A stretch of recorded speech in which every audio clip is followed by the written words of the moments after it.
c'est rire et sourire tous les jours. Quand j'ai appris que j'avais le cancer, j'avais 29 ans et j'avais une vie d'une jeune fille de 29 ans. Je travaillais, j'avais des amis, enfin voilà. Et quand j'ai appris, ça a été un peu le coup de massue. Enfin, je crois qu'il n'y a pas d'âge pour que ça soit un coup de massue. Et je faisais déjà un peu de la BD avant et j'ai ouvert un blog où j'ai commencé à raconter mon parcours, ce qui m'arrivait en bande dessinée, de manière plutôt humoristique, parce que je me suis dit que j'avais pas choisi d'être malade, donc j'avais au moins envie de choisir comment le vivre. Et en fait, ce blog, ça m'a permis de l'annoncer aux gens, parce que c'est assez difficile de l'annoncer aux gens, parce qu'ils sont très tristes pour toi et ça leur fait peur. Et en fait, ce blog, il a pris de l'ampleur et je me suis fait repérer par un éditeur et puis j'en ai sorti 3 BD de cette expérience.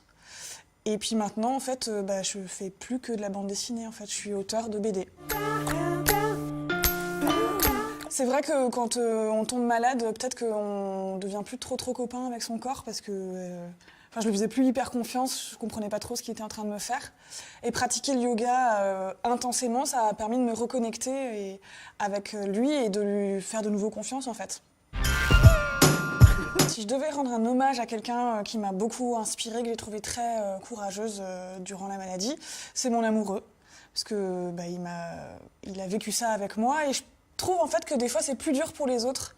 Parce que moi je savais ce que j'étais en train de vivre, je savais si j'avais mal, si j'étais fatiguée et en fait l'autre, l'entourage, le compagnon, il fait juste imaginer en fait et je crois que c'est encore plus de souffrance.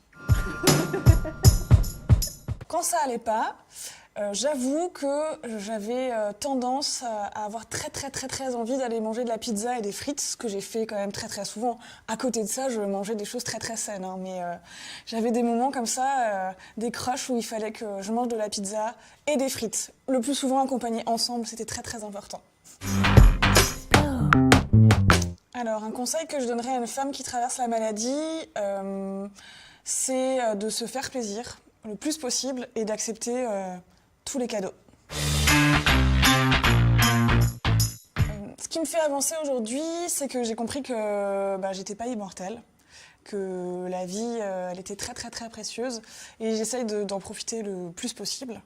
Je ne me suis pas transformée en Dalai Lama, parce qu'il y a des jours où j'oublie, et il y a des jours où je me prends la tête, et il y a des jours où c'est plus difficile que d'autres, mais en tout cas, je pense que vraiment, ce qui me fait avancer, c'est que la vie, elle est précieuse, et qu'il faut en profiter tous les jours.